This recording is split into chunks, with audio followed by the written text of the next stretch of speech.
I opened my eyes, reborn on the nightmare's edge, the day my elder sister held a razor to her throat, threatening to spill her life unless her demand was met. Only this time, the prize she wept and screamed for was the crown prince. My husband. From my past life. As icy suspicion flooded my veins, Xin Changning closed the distance. Her fingers closed around my wrist, cold as grave dirt. Her whisper a serpent's sigh against my ear. Tell me, Chang'an, do you walk this life alone? Or do you remember the blood on our hands? My breath hitched. Lips pressed tight against a gasp. I searched her eyes, deep, endless pools reflecting a past I thought only I remembered. Welcome to my channel. If you like this story, please click to subscribe. There are more wonderful stories waiting for you to listen to. Chapter 1. Seeing my eldest sister kneeling on the ground once again, I was overcome with anger. Without a word, I slapped her across the face, sending her crashing to the ground. What is so good about the third prince? He's so infatuated with you that you've lost all sense of shame and abandoned your parents? Xin Changning, look at yourself now. Where is the dignity of a noble lady? In my previous life, my eldest sister was the most beautiful woman in the capital. Not only was she unmatched in beauty, but she was also skilled in music, chess, calligraphy, and painting. What was even more rare was her noble status. The Xin family was a hereditary marquisate. Her father held military power, and her mother's family was the wealthiest in Jiangnan. The status of a Xin family daughter was so exalted that even a princess could not compare. As the eldest daughter of this generation, Xin Changning was even more extraordinary, unmatched in the world. Yet she had fallen deeply in love with the destitute and downtrodden third prince. She disregarded all moral and social norms, insisting that her parents marry her to the third prince. She even threatened to kill herself, forcing her father to support the third prince's rise to power. However, the third prince, Lu Heng, was not a man of honor. After ascending the throne, he quickly turned against the Xin family. He accused them of treason and had the entire Xin family executed. The men of the Xin family were all subjected to the brutal punishment of being sliced into 1,000 pieces. The women were skinned alive and turned into fans. The blood filled the sky, staining half of the capital city red. The pain and despair of that day still echo in my bones every day. Perhaps heaven took pity on the Xin family for their unjust suffering and gave me a second chance. When I opened my eyes, I found myself back on the day my eldest sister begged to marry him. I made up my mind this time. I would stop her at all costs. I thought it would take some effort. But to my surprise, my eldest sister rose gracefully and said, "My sister is right.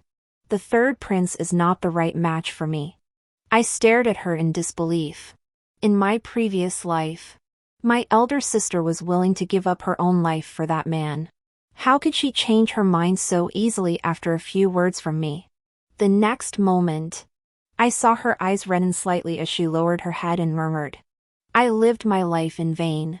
Only at the moment of death did I realize who truly loved me. Perhaps heaven allowed me to live again so that I would not miss out on Lu Zhao once more." Lu Zhao, the crown prince of the current dynasty. My husband in my previous life. What is his connection to Xin Changning?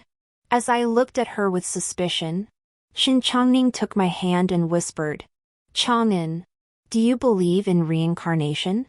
Of course I do. But looking at my elder sister now, I wasn't sure if I should reveal the truth that I too had been reborn. So I bit my lip and listened quietly to what she had to say. Xin Changning, with tears in her eyes, pulled me to a secluded corner and spoke softly. In my previous life, I was blind and insisted on marrying Lu Heng. Little did I know that after he ascended the throne, he banished me to the cold palace. He made his childhood sweetheart, his cousin, his empress. Everything I did was just to serve as a stepping stone for them. I'm so resentful. Xin Changning told me many things about how Lu Heng's cousin, Du had betrayed her with her words and actions. She even caused her to miscarry, losing the child in her womb. I listened with little interest. Compared to the lives of the 372 members of the Shin family, her petty jealousy with Du was trivial. So I lost patience and said directly, "What does this have to do with the crown prince? Why do you suddenly want to marry him again? In my previous life, after Shin Changning married the third prince, I married the crown prince Lu Zhao. However, there was no real affection between us, we merely maintained a facade of mutual respect. Since the Shin family had staked everything on the third prince, Lu Zhao quickly lost his power. After Lu Heng ascended the throne, Lu Zhao was demoted to a commoner and confined to house arrest. Soon after, the entire Shin family was executed. During my lifetime, I never heard Lu Zhao mention Shin Changning. At the time of our deaths, Lu Zhao was confined, and Shin Changning was imprisoned in the cold palace. How did these two become involved? What happened after my death? Shin Changning's gaze flickered.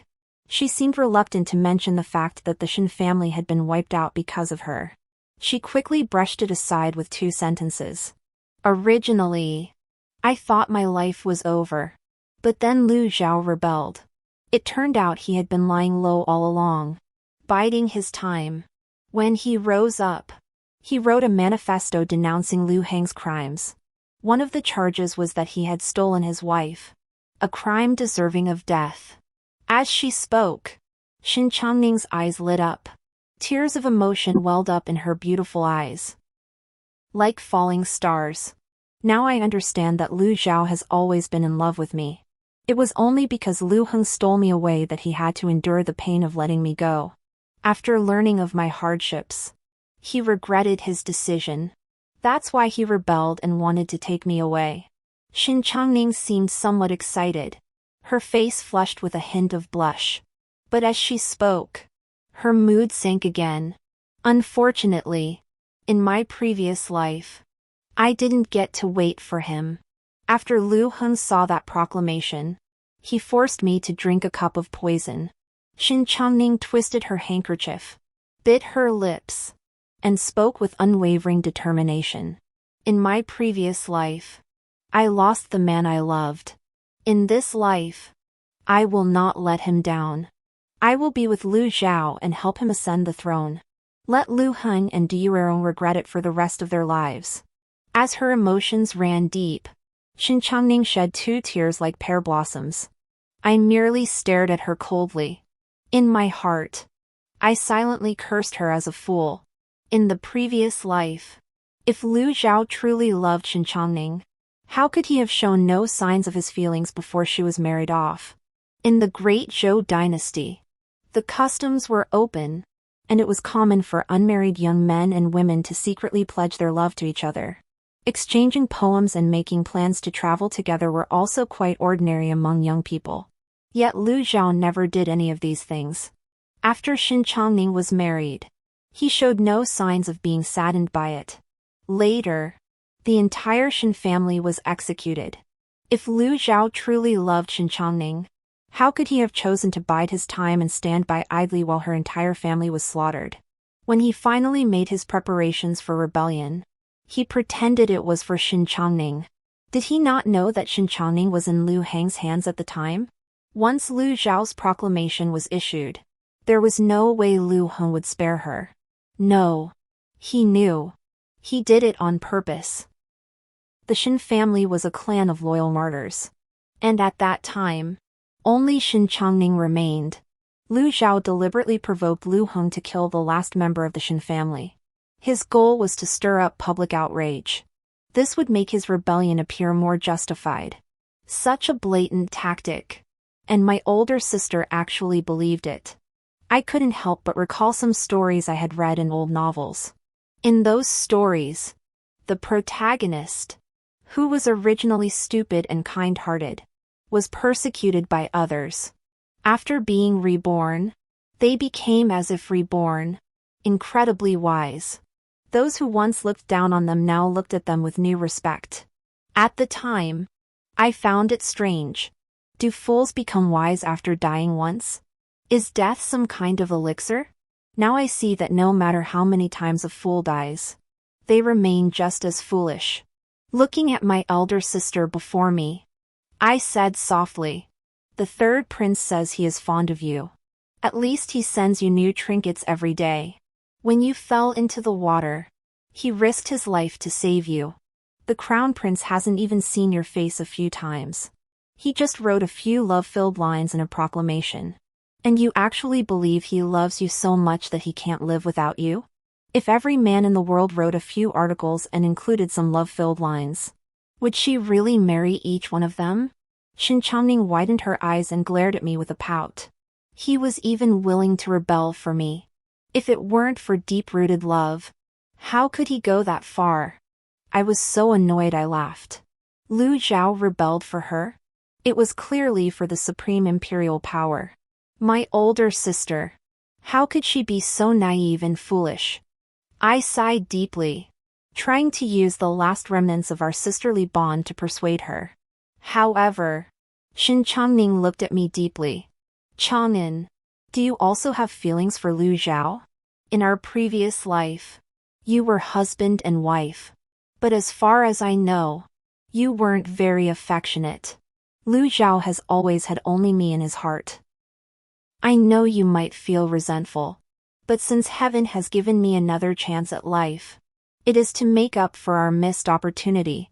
In this life, no matter what, I will not let go." I stared at her intently. My heart grew icy cold.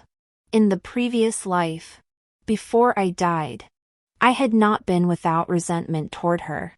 If it weren't for her being so infatuated, disregarding her family's opposition, and insisting on being with the third prince, the Shen family would not have met such a fate.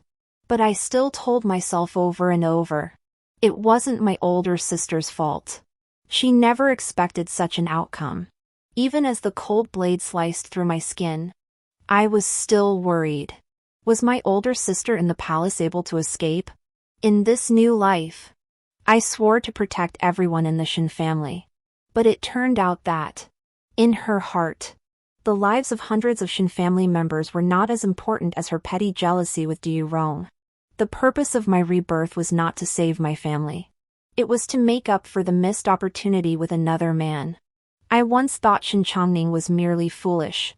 But now I see that two people who share the same bed cannot be different. She and Lu Heng were clearly cut from the same cloth. Selfish. Cold-hearted. Treating everyone who was kind to her as tools. And willing to do anything to achieve her goals. I looked at her, a faint smile curving my lips. I spoke slowly, one word at a time. "Then I wish you all the best, sister." But I was determined not to let her have her way. After sending Shuangwen away, I immediately found my father. In my previous life, my father was the first to be executed. He had fought on the battlefield for years, with a proud and unyielding spirit. Lu Heng, to humiliate him, cut off his flesh and fed it to dogs. After his death, his bones were ground into dust and scattered to the winds, ensuring he would never find peace in the afterlife. Looking at my father now, still vibrant and alive before me, I couldn't help but tear up and threw myself into his arms. "Father, what's wrong?" My father looked at me in surprise. "Did you just argue with your sister?" I shook my head. It took me a while to compose myself. Then, I slowly told him about my rebirth and my sister's as well. For me, the only purpose of rebirth was to save my family. And this was not something I could achieve alone. The power of the Shen family had reached its peak, and they were beginning to overshadow the ruler. This was something no monarch could tolerate. Even if Lu Heng hadn't ascended the throne, anyone else in his position would eventually target the Shen family. Therefore, my enemy was not Lu Heng. It was the supreme imperial authority. To shake the very foundations of the imperial authority with just my own strength is simply too difficult. I need the entire Shen family, united as one, to find a way to survive. At first, my father did not believe in the rebirth. He thought I was just talking nonsense after reading too many storybooks. But when I accurately described the events that would unfold in the coming days, and revealed the tragic fate of the Shin mansion being raided in my previous life, after my persistent persuasion, he finally made up his mind. On an ordinary day with gentle spring sunshine, Shin Changning invited the crown prince out for a boat ride. I stood before the entire Shin clan, before all the most powerful and respected members of the family. I revealed the tragic fate of the entire clan in my previous life, along with my plans and ambitions for this life. I needed their unwavering support. With this meager strength, I aimed to shake the very foundations of the corrupt dynasty and imperial power. On that day, Shin Changning received a poem from the crown prince. She was pondering what pattern to embroider on a handkerchief as a return gift, while I, having become the covert ruler of the Shin clan, took my first step toward destiny. The relationship between Shin Changning and the crown prince grew increasingly close. She shyly confided in me that the crown prince planned to propose to the emperor soon. The next day, my grandmother passed away. My father used the pretext of mourning to directly request permission from the emperor to return home. The emperor initially feigned reluctance, uttering some hollow words of retention. But when my father declared his willingness to voluntarily surrender his military authority, desiring only to retire in luxury and live out his days in leisure, the emperor was so delighted he could barely hide his smile, and immediately agreed. He had long coveted the Shin family's military power. Now that my father had voluntarily resigned, how could the emperor refuse? Needless to say, this was all part of my plan. It wouldn't be long before the emperor fell ill and passed away. The struggle among the princes for the throne would then be laid bare. In the previous life, the Shin family was forced into the struggle and suffered severe losses. The wealth, power, and connections accumulated by the Shin clan over generations were almost entirely lost. Had it not been for that, Lu Hun would not have dared to act so ruthlessly after ascending the throne. This time, I have chosen to stay away from the center of the storm and watch the tigers fight from afar. Once they are all weakened and exhausted, I will simply pick up the pieces and reap the benefits. As for military power, I will hand it over without hesitation. The army is filled with my father's old subordinates, and it won't be easy for the emperor to purge and replace them. Moreover, he soon fell ill and is now preoccupied with his own affairs. These old subordinates are brothers who fought alongside my father through thick and thin, lying drunk on the battlefield.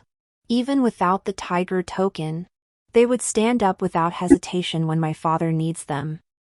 To allow my father to leave the capital with a clear conscience, I specially arranged for someone to obtain a potion that simulates death.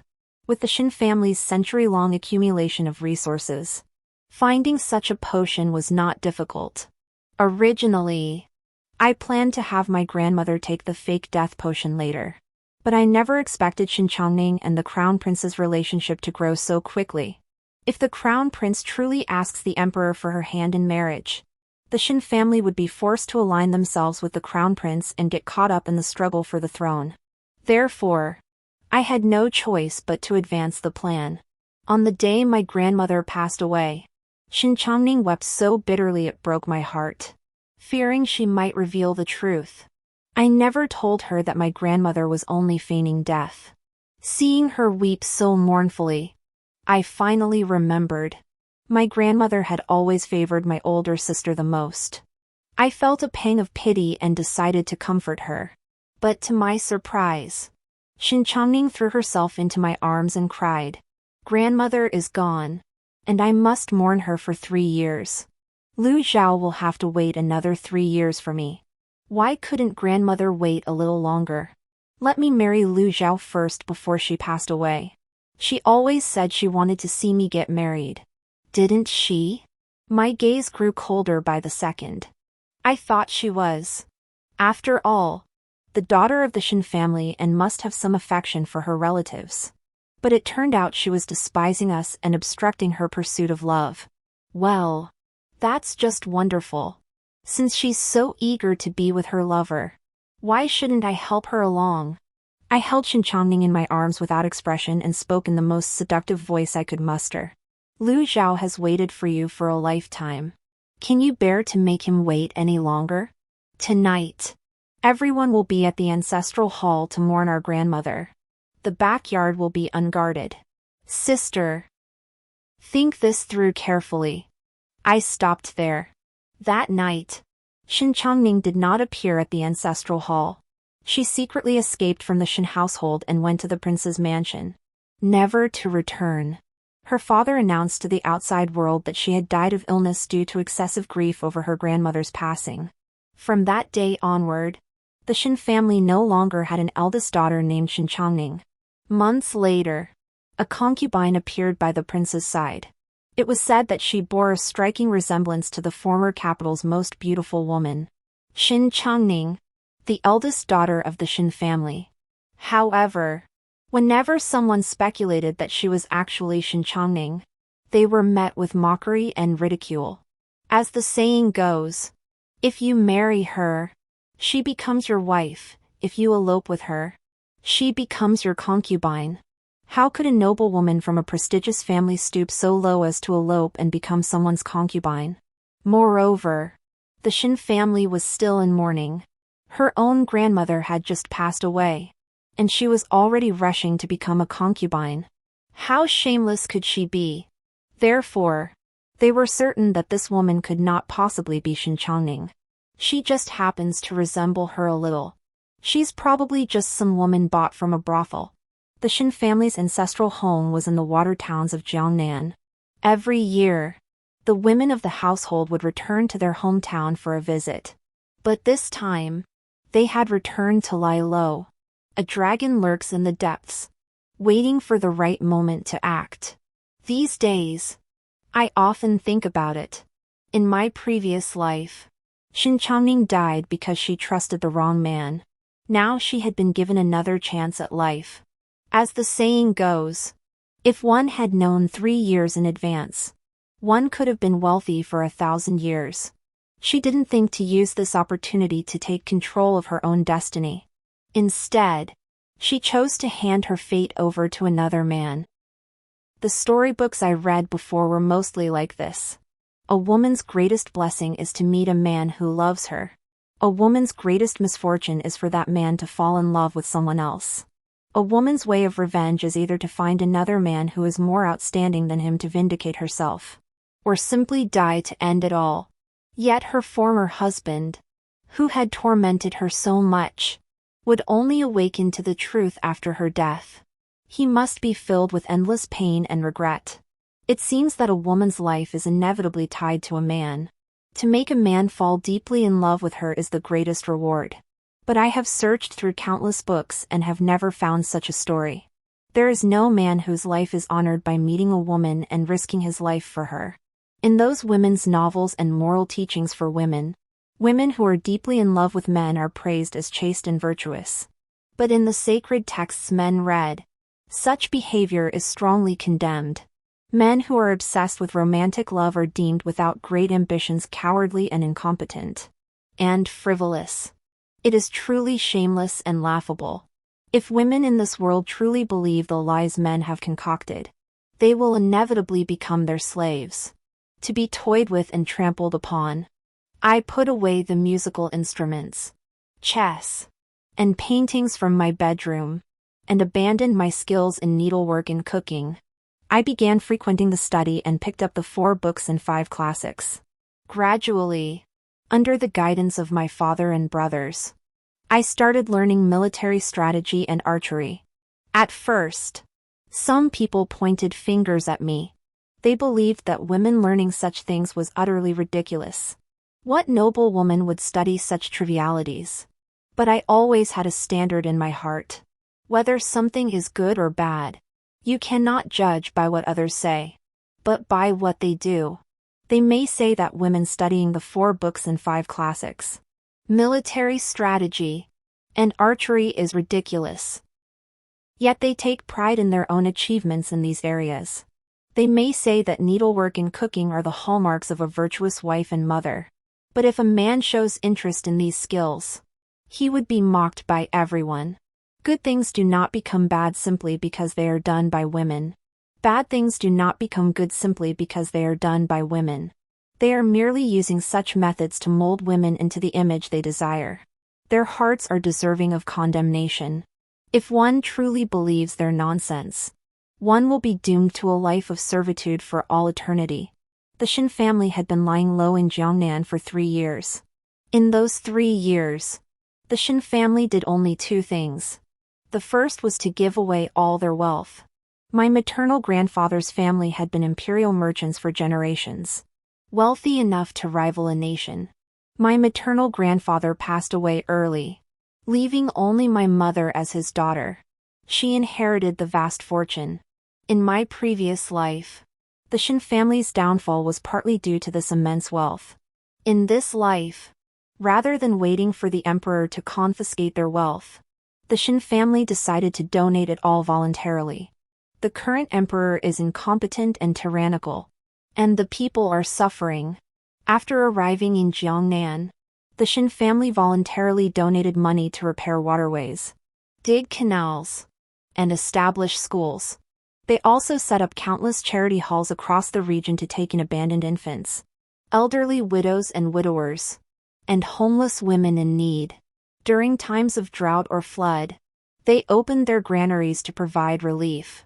In just a few short years, the entire Jiangnan region knew the name of the Shin family. The people erected shrines in honor of the Shin family, regarding them as their saviors. Refugees from all over the country flocked to Jiangnan. For a time, many people knew only the Shin family and not the emperor. The Shin family's reputation and influence reached an unparalleled height. However, I did not worry that this would attract the emperor's suspicion, because all these acts of kindness were initiated by the women of the Shin family.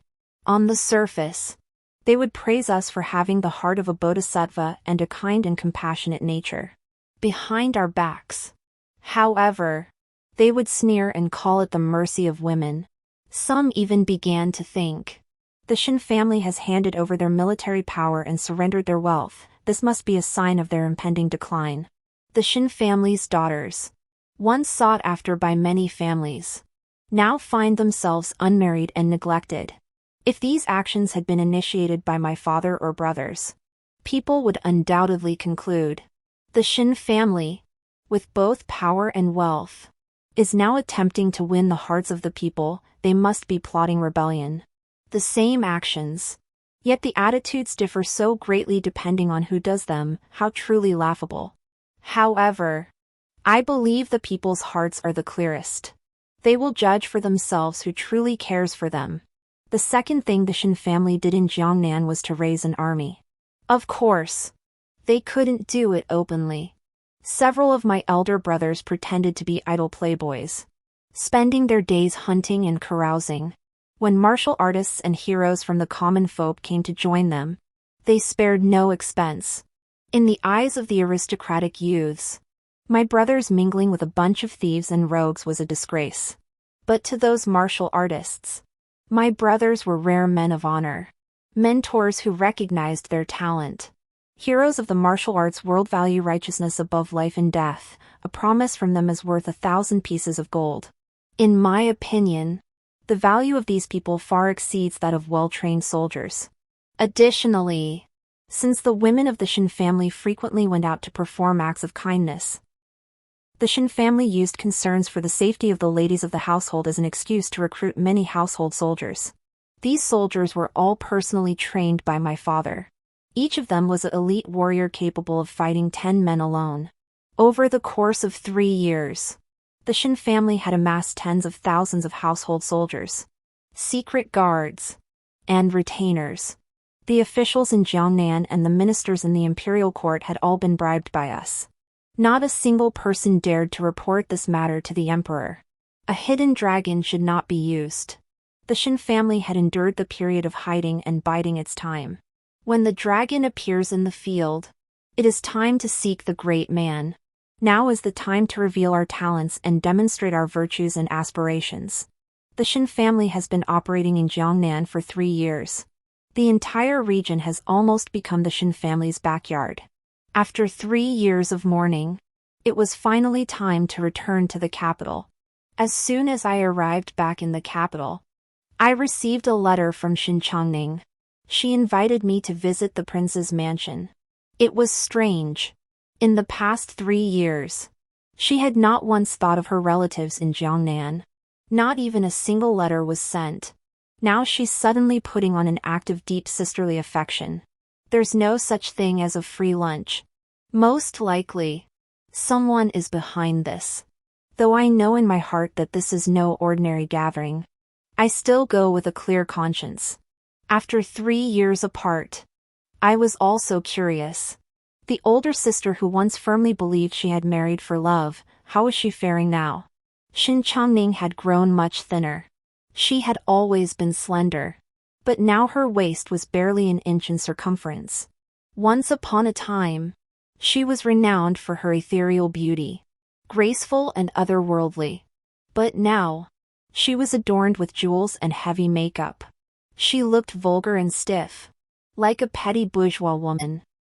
Yet she herself seems oblivious to the change, smugly convinced she is the epitome of earthly luxury. She reminds me of those petty, newly wealthy families I once encountered. Shin Changning still has the natural beauty to pull it off. Though her taste has grown vulgar, she remains a first-rate beauty. However, it is the beauty of a concubine. It was entirely different from the elegant and dignified beauty of women from distinguished families. In just a few short years, a person could change so much. How have you been these past few years, sister? I asked indifferently. Though I was in Jiangnan, I had heard rumors about the capital. The crown prince had married the daughter of the chancellor as his primary wife 2 years ago. Judging by Shin Changning's appearance, it was clear that the primary wife was not someone easy to get along with. Sure enough, as soon as I asked, Shin Changning began to complain endlessly. She spoke only of trivial matters within the inner quarters. The crown prince's wife had her servants withhold her allowance. The crown prince's wife had spoken ill of her in front of the crown prince. The crown prince's wife had scolded her for not having children after all these years in the palace. And the servants had mocked her behind her back, calling her a hen that couldn't lay eggs. All trivial matters, recited so monotonously that I felt myself drifting off to sleep. Yet Shin Changning grew increasingly aggrieved as she spoke, her eyes soon brimming with tears. I could only force myself to ask impatiently, "What about the crown prince?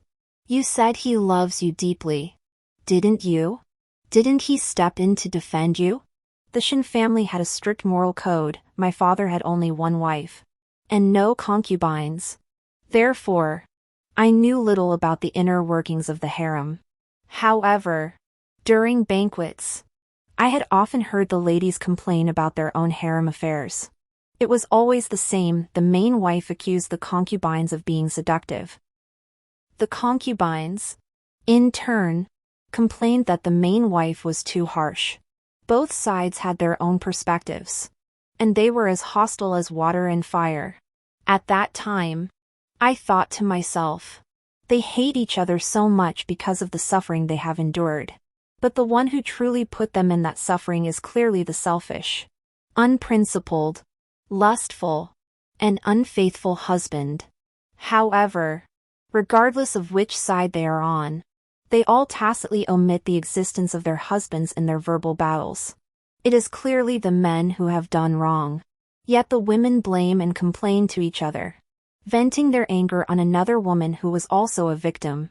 Meanwhile, the man who had done the wrongdoing not only remained completely uninvolved. He would even shake his head and say, "Only women and petty people are difficult to deal with," mocking them both. It was truly disgusting. As expected, when I mentioned the crown prince, Shin Changning's eyes widened in displeasure. The affairs of the inner quarters are women's business. How can you bring them up to make things difficult for the crown prince? Xin Changning spoke as if she were scolding me for being ignorant. She paused for a moment, then continued. The crown prince is very kind to me. But men are not as thoughtful as women. There are many things he doesn't notice. And I don't want to bother him with them. It's not a big deal anyway. Just endure it for a while. Humph. I snorted in derision. If he truly cared, how could he not notice? He was just too lazy to bother. As if to emphasize how much the crown prince valued her, Xin Changning added. He said that marrying the crown princess was merely a matter of circumstance. The only one he truly loves is me. All these years, I've been his only concubine. The other princes all have several. When mentioning that she was the crown prince's only concubine, Xin Changning seemed somewhat proud. The glow on her face couldn't be contained. I felt utterly annoyed. My tone grew cold. If there's nothing else, I'll take my leave. I didn't even bother with small talk and was about to leave. But Xin Changning grabbed my hand. Wait! Sister has something to discuss with you. She bit her lip, seeming hesitant to speak. I've been in the palace for years without a child. Though the crown prince doesn't mind, others can't help but gossip. You're young and in good health. If you enter the palace, you'll surely bear the crown prince a son or daughter. Then, we sisters can join forces and overthrow the crown princess. After hesitating for a while, she finally revealed her true intentions. My dear sister actually wanted me to accompany her and become someone else's concubine. She even wanted me to bear several children to serve as her bargaining chips in the palace intrigues. A wave of disgust swept over me. I no longer spared her any mercy and coldly laughed, saying, "Do you think everyone is as self-degrading as you? Eager to become someone else's concubine? I am the legitimate daughter of the Shin family. I will only be a wife, not a concubine. And I have not the slightest interest in your prince.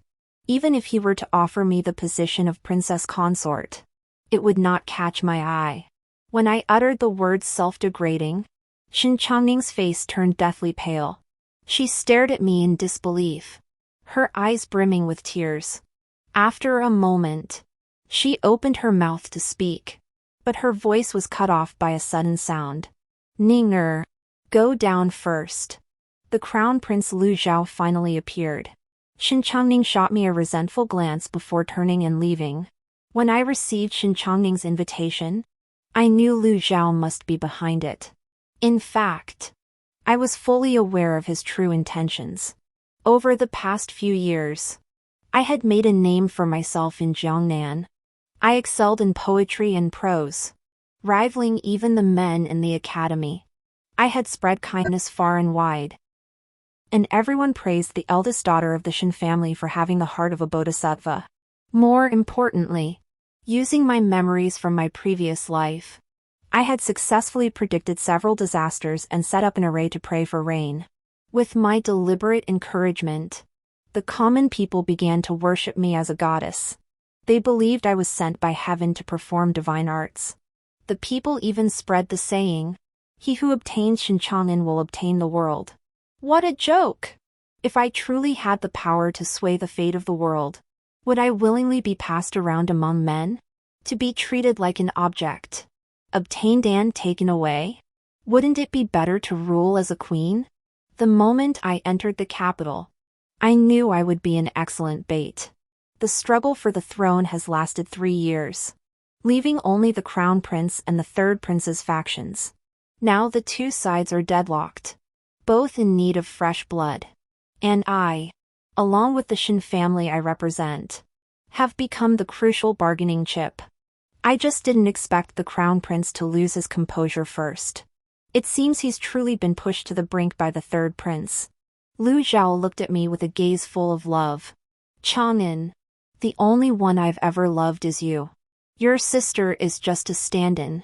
If you're willing to marry me, the position of crown princess will be yours. Once we're crowned, you'll be the only empress." Lu Zhao's lies were utterly pathetic. I suspect that Xin Changning is too stupid, So he thinks that as her sister, I must be equally foolish. Even his lies are so half-hearted. I didn't want to say much more, so I coldly laughed. Those who follow different paths cannot walk together. Your Highness, keep your heartfelt words for your concubines. This servant is not worthy of such kindness. Lu Zhao stared at me for a moment. Suddenly, he gave a meaningful smile. Not bad. Compared to your sister, you at least have some brains. But, Shin Chang'an, do you really think that once you've entered the prince's mansion today, you'll be able to leave? No sooner had he finished speaking than a group of guards surrounded me, encircling me completely. Ignoring my screams and curses, they forcibly dragged me away. A few days later was the crown princess's birthday. The crown prince planned to pretend to be drunk that night and have relations with me. He would then have guests brought in to witness the adultery between the two of us. This would force me to marry him. When Shin Changning spoke with a smug expression, revealing that this plan was her gift to the crown prince, I couldn't help but sigh deeply. Shin Changning, I spoke softly. To you, my own flesh and blood, am I nothing more than a tool to please men? My heart was filled with sorrow. My dear sister, this is your last chance. Shin Changning smiled and met my gaze. Chang'an, I know you're strong-willed, but if you ever truly experience the taste of love, you'll understand. In the end, a woman's life is nothing more than seeking an invaluable treasure and finding a man who truly loves her. One day, you'll thank me. I silently averted my gaze. Just now, Shin Changning missed her last chance. To me, she is no longer my elder sister. She is the one who killed the Shin family. The one who wanted to push me into the fire. I would show her no mercy. Only 3 days remained until the crown princess's birthday. That was enough time. It was time to act and decide the fate of the kingdom. Lu Zhao had been eagerly awaiting the crown princess's birthday. He wanted to make me his possession. But now, he stares at me in terror, his hands trembling slightly as he grips his sword. You demoness! What have you done? I smile calmly. Has the crown prince never heard the rumors from the common folk? I am the reincarnation of a divine maiden. Such trivial sorcery as stealing the heavens and swapping the earth is child's play for me. It was noon. It should have been the brightest part of the day. Yet, the sky outside was pitch black. The sun, which should have been hanging in the sky, had vanished. The entire capital city was in chaos. Countless citizens rushed to the streets, kneeling and wailing, believing that a great disaster was upon them. In my previous life, the capital city had also witnessed such an anomaly. The sun disappeared, and daylight vanished. 3 days and 3 nights of darkness followed. The people believed it was a punishment from heaven and were filled with terror. However, over the years, I have studied ancient texts. From a highly obscure ancient book, I learned this was merely a celestial phenomenon known as a solar eclipse. Once the time passed, everything would return to normal. It would not cause any harm to the world. But this did not prevent me from using it as a means to an end. Those who achieve great things will stop at nothing. The entire prince's mansion was in chaos. Even Lu Zhao, who had once scorned the title of divine maiden, now looked at me with a hint of fear in his eyes. I continued to play the role of a divine being, stalling for time. Your Highness has defied the divine messenger and disrespected the heavens. You will surely be punished by heaven and meet an untimely end. Just then, a soldier rushed in panic. Prince, it's bad news. The third prince has led his troops into the palace. What? Lu Zhao roared, no longer paying attention to me. He grabbed his sword and turned to rush toward the door. However, just as he turned, the soldier behind him suddenly drew a dagger and stabbed it toward his neck. Blood spurted out. As he fell, Lu Zhao's eyes widened. Perhaps he was terrified that the divine retribution I had spoken of would come so quickly. I chuckled softly. The soldier knelt on the ground respectfully and said, "The third prince has followed your orders and led his troops into the palace. The prince's mansion has also been captured by the elite troops led by Deputy General Chen. He sent me to tell you to wait for him for a moment. Once he has stabilized the situation, he will come to greet you personally." While waiting for Lu Heng, Xin Changning burst in like a madwoman. She berated me for consorting with the man who had killed the Xin family in the previous life and used her until she died. She grabbed a pair of scissors and tried to fight me to the death. I snatched the scissors from her hands and pinned her hands to the table. After breaking both her legs, Xin Changning finally stopped screaming and struggling. She had fainted. Knowing she couldn't hear me, I still leaned close to her ear and said with relish, "The world is bustling with people, all driven by self-interest. The world is in turmoil, all for gain. There are no eternal enemies in this world. The third prince is a useful pawn. So I used him." The time I connected with the third prince was much earlier than Xin Changning imagined. When she was reborn and chose to align herself with the crown prince, the third prince changed his strategy and set his sights on me, who was still a child at the time. He thought I was young and easy to deceive. So I played along with him. Gradually, I pretended to be deeply in love with him. During the years I spent away from the capital, hiding in Jiangnan, I needed a useful puppet to stay in the capital. And he was the one I chose. My experiences from my previous life taught me that the second prince and the fourth prince were no match for the crown prince. And with the crown prince holding absolute power, securing the throne for himself, that was not what I desired to see. Thus, I began to support the third prince, aiming to challenge the crown prince's dominance. People believed that the third prince's rapid rise to power was due to the efforts of his wife, Lady Su, and her family, as well as the concubine Lady Du and her family. But in reality, the Su and Du families, those seemingly centuries-old clans, had long been hollowed out from within. The true force supporting the third prince and enabling him to challenge the crown prince was the Xin family. Before entering the crown prince's mansion, I had already met with the third prince, Lu Heng. I told him that I would use my divine arts to conceal the heavens and earth at the critical moment.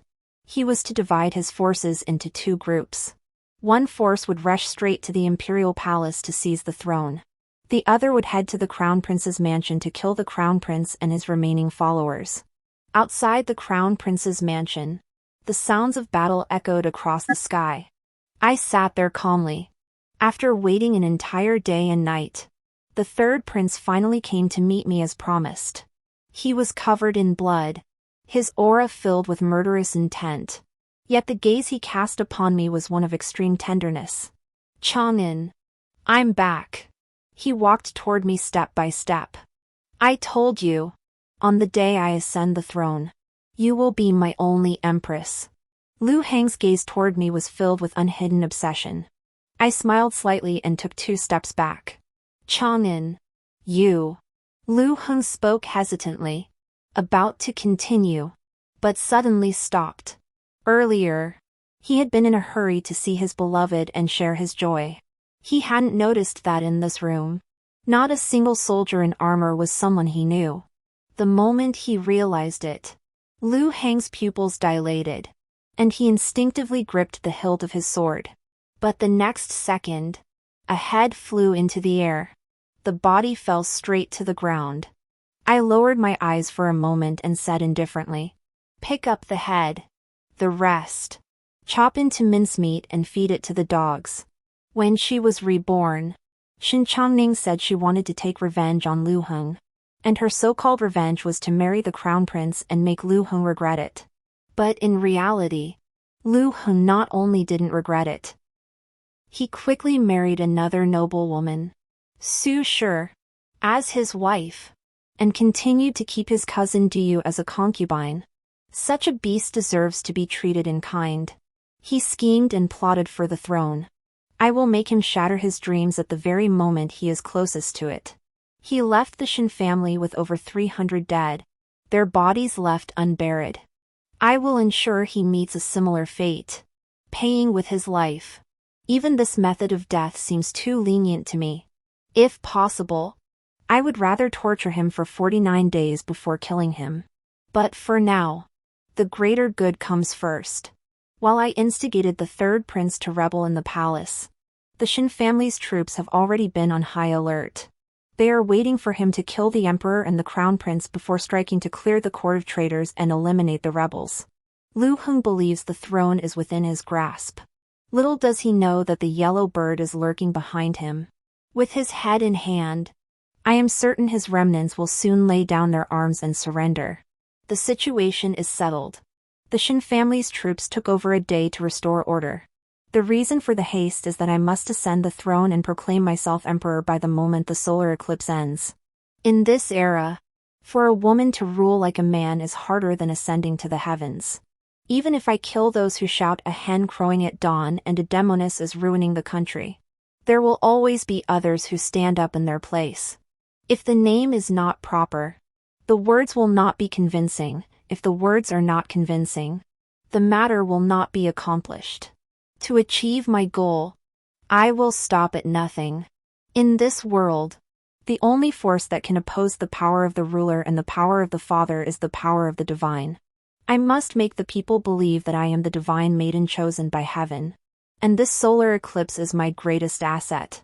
As I don the bright yellow dragon robe and step onto the high platform, the sunlight pierces the shadows and returns to the world. Thus, even those who once hated me most are now awed by the divine miracle. They kneel on the ground, shouting "Long live the Queen!"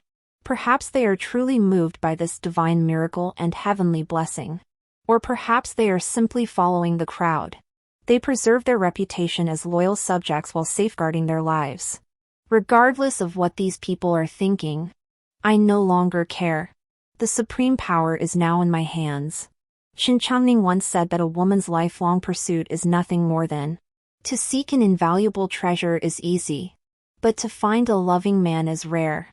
Nonsense. Power, status, wealth, family, friends, lovers, whatever I desire, I must obtain. And now, I finally have the ability to protect those I wish to safeguard. And this is merely the beginning. The temporary support of these ministers is, first, due to my tricks of pretending to be divine. Second, because of the power of the Shin family. Third, because of the turbulent times. They have no choice but to compromise. Ascending the throne is merely the starting point, not the end. This path remains arduous. One day, they will no longer follow the blind authority of the gods or compromise for the moment. Instead, they will follow me because of my tangible achievements. Because they realize that a woman's intelligence and virtue are no inferior to a man's. Because they realize that even if she is not some divine maiden, an ordinary woman can achieve great things through her own wisdom and effort. No less than a man. Perhaps then, this path may finally glimpse its end. The road is long and hard. End.